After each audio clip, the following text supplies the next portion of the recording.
Bahudeva manusajang Mangalani acintayong Akang khamana sothanang Bruhi mangala muttama Asivana cambalanang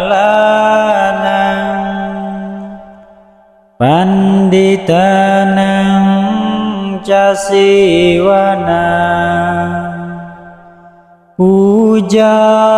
ca pujaniyanang Itang manggala muttama Padirupade sawasujang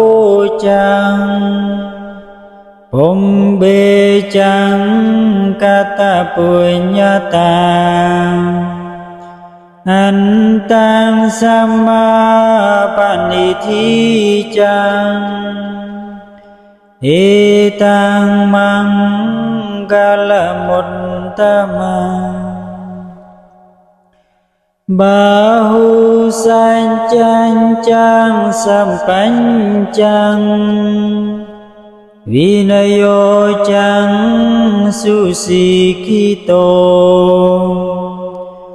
Subhasita jaya waja Itang manggala muttama Mata pitu upatanang Bonta dara sasanggaho Anagula cakamanta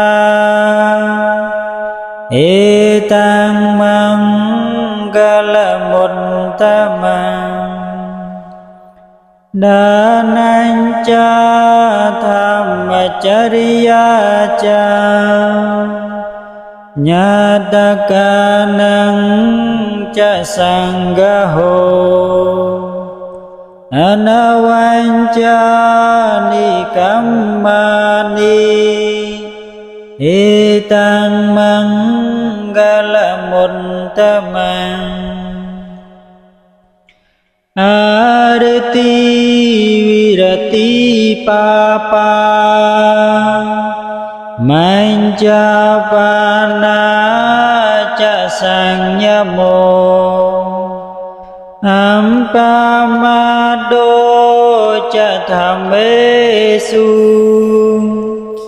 Itang manggala muttama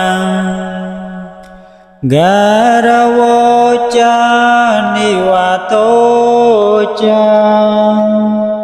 Santun thi cang katanyuta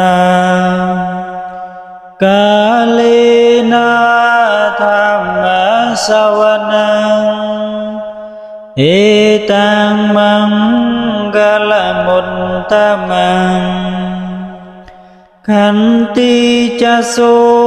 waca sata Samananang cadasanang Kalena dhamma sakanca Itang manggala muttama Tapo ca brahmacariyanca Hariyang sajana dasanang Nibbana sancikiriyaca Itang manggala muttama Bodhasa loka dhamehi Cintang yasana kampati อโศกังวิรจังเข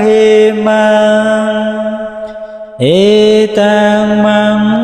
กลมุนตมังเอ